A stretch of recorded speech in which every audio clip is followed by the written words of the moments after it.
कारण या डोळ्यानं चांगल्या चांगल्याची वाट लावली असं तुम्हाला मी म्हटलं. बघा, एका माणसाचं नाव सांगतो म्हणण्यापेक्षा त्याचं वर्णन केल्यावर तुम्हीच मला त्याचं नाव सांगाल की ज्या माणसाची नोंद महेश बाबा तुकोबारायनं त्यांच्या गाथ्यामध्ये त्याच्या प्रॉपर्टीचा हिशोबच लिहिला त्या माणसाचं. काय नाव आहे त्याचं? काय नाव आहे? हिशोबच लिहून टाकला. त्याला घरं किती, सोनं चांदी किती, लाकडाचे घरं किती, शिरबंदी किती.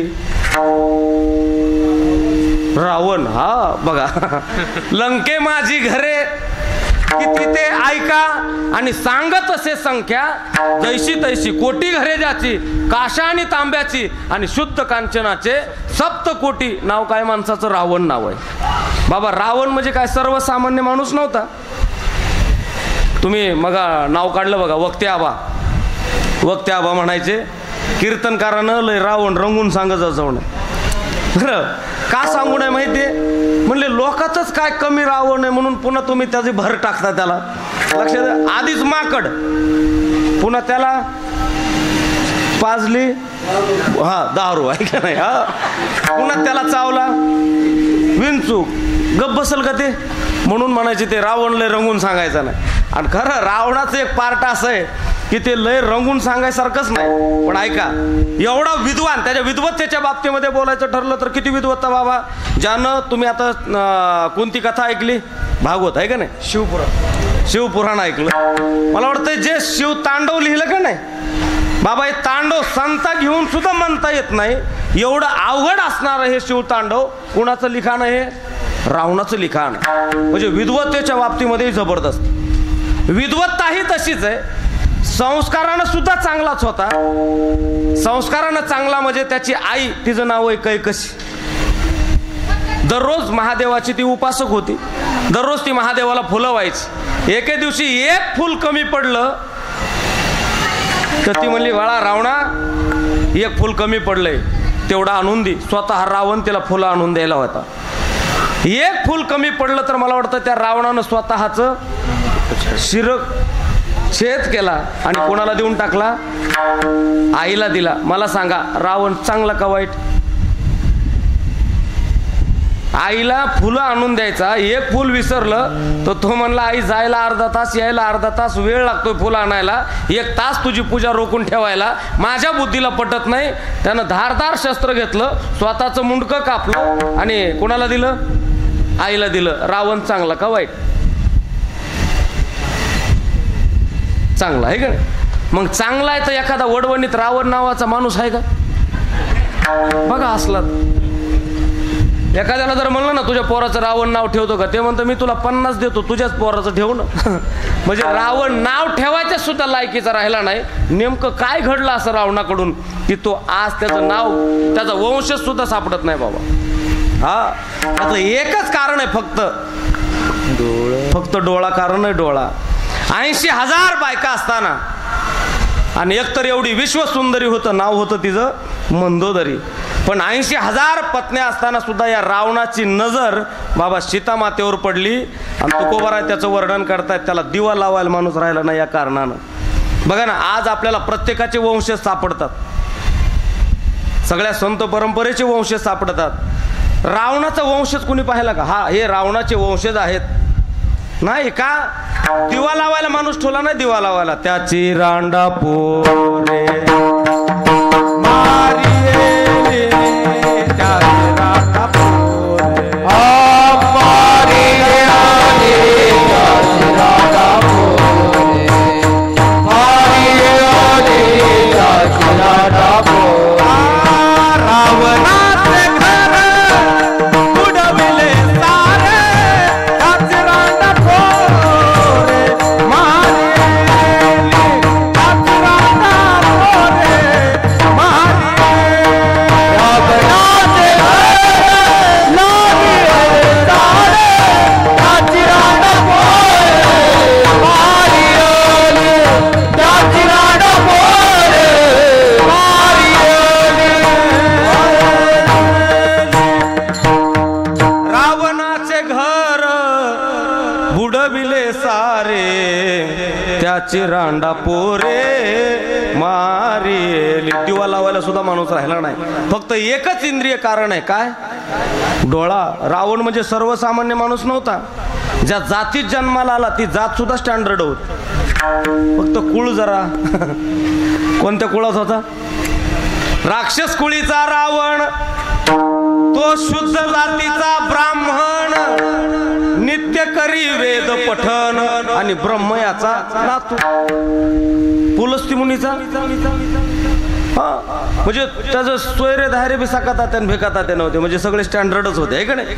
पण एवढा मोठा रावण असताना सुद्धा वाट लागली त्या रावणाची फक्त एकाच गोष्टीमुळं. कोणत्या?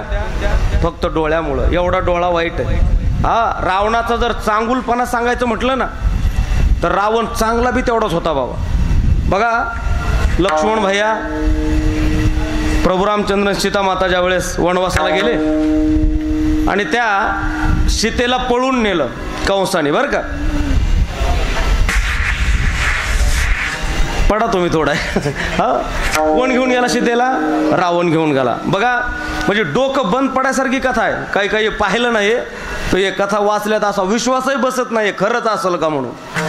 ते सीतेचा शोध लावला हनुमंतरायानं आणि सीतेचा शोध लागल्यावर राम प्रभूला सीतेला वापस आणायचं. उगं बारीक आहे का बरं? वापस आणायचंय बाबा, पण वापस आणायचं म्हणजे ते काय साधं आहे का? मोटरसायकल घेऊन गेला आणि सीता मातेला घेऊन आला असं नव्हतं. आणायचंय, पण त्याच्याकरता काय करावं लागत होतं राऊत बाबा?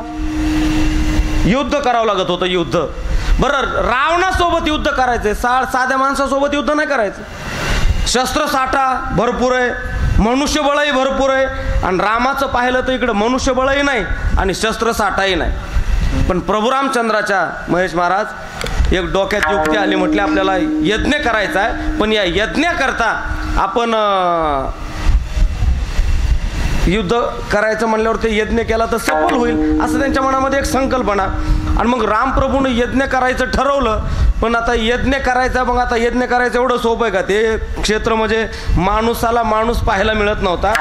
आणि ही संकल्पना प्रभू रामचंद्रानं त्यांच्यातलं बुजुर्ग व्यक्तिमत्व, नाव आहे त्यांचं जामवंत महाराज, आणि जामवंता पुढे ही संकल्पना मांडली. म्हणले महाराज युद्ध करायचं ही गोष्ट खरी आहे, पण मला असं वाटतं आपण याच्यामध्ये सक्सेस होण्याकरता आपण काय करू? एक यज्ञ करू.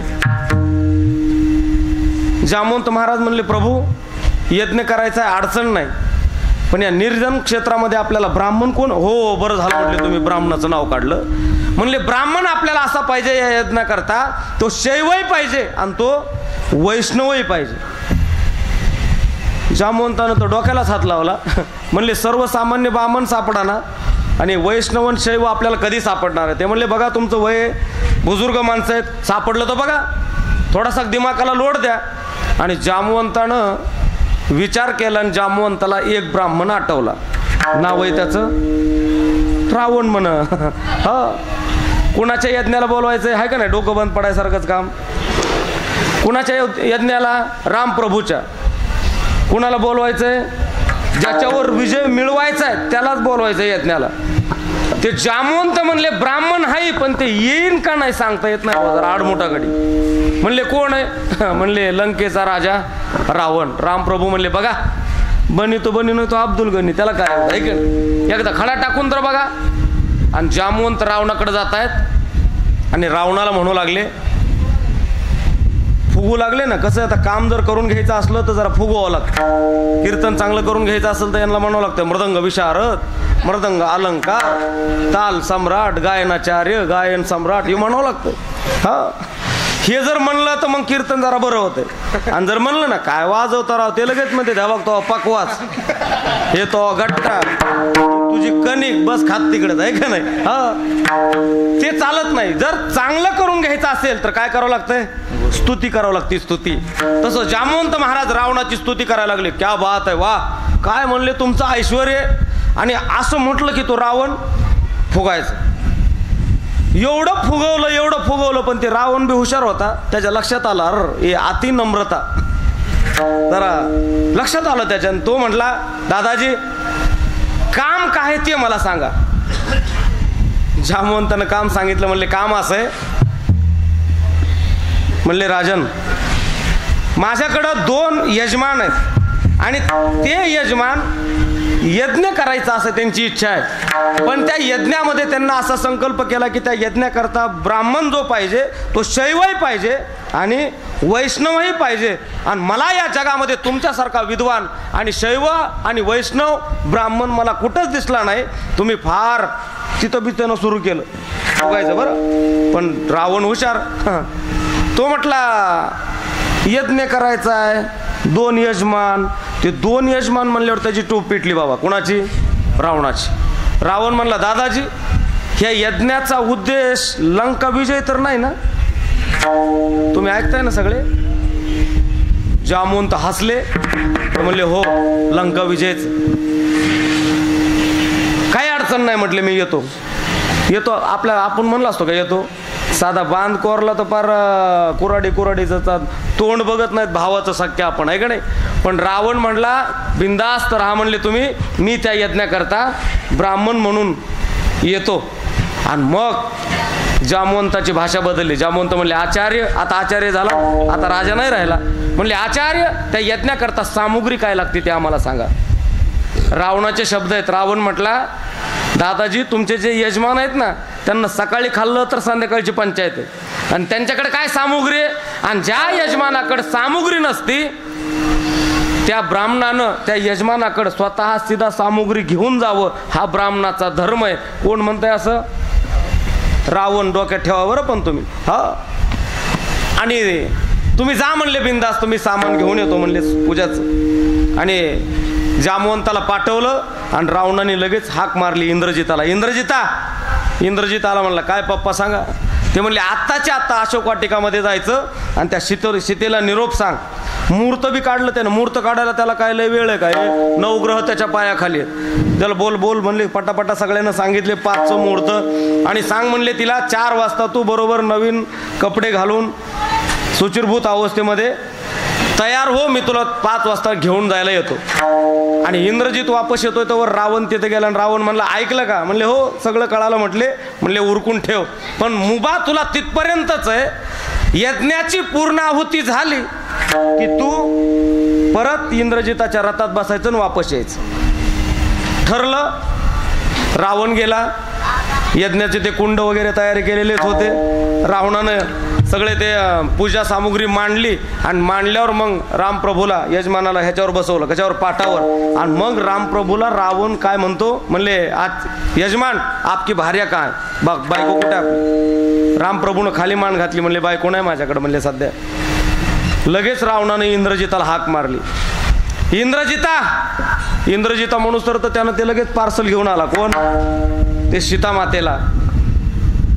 सीतामातेला रामप्रभूनं दोघांनी एकमेकाची नजर झाली. काय आनंद झाला असेल त्या दोघांना. आणि बघा यज्ञाची पूर्ण आहुती झाली. आणि पूर्ण आहुती झाल्यावर रामप्रभूला म्हणतोय चला प्रभू येऊ का मी आता? आणि येऊ का म्हटल्यावर रामप्रभू म्हणले आचार्य आपली दक्षिणा काय झाली मला सांगा. आता ही दक्षिणा फार महत्वाची. रामप्रभूला दक्षिणा विचारल्यावर रावण म्हणतो तुमचीच खायची पंचायत आणि तुम्ही मला काय दक्षिणा देणार आहे? तुम्ही दक्षिणा वगैरे काय नाही, मला नको दक्षिणा. पण रामप्रभू रावणाला म्हणले तुम्ही जर आता दक्षिणा नाही घेतली तर माझा यज्ञ सफल होणार नाही, तुम्ही दक्षिणा मागा. रावण म्हणला मी वेळ आल्यावर मागल. रामप्रभू म्हणले ते वाक्य सुद्धा तोंडातून काढू नका, ते वेळ आल्यावर मागन. ह्याच्यामुळेच माझ्यावर ही वेळ आली. लक्षात आलं तर बघा तुमच्या. कारण त्या कैकेयीनं काय म्हणली? वेळ आल्यावर मागण. मग तिनं हे मागितलं काय?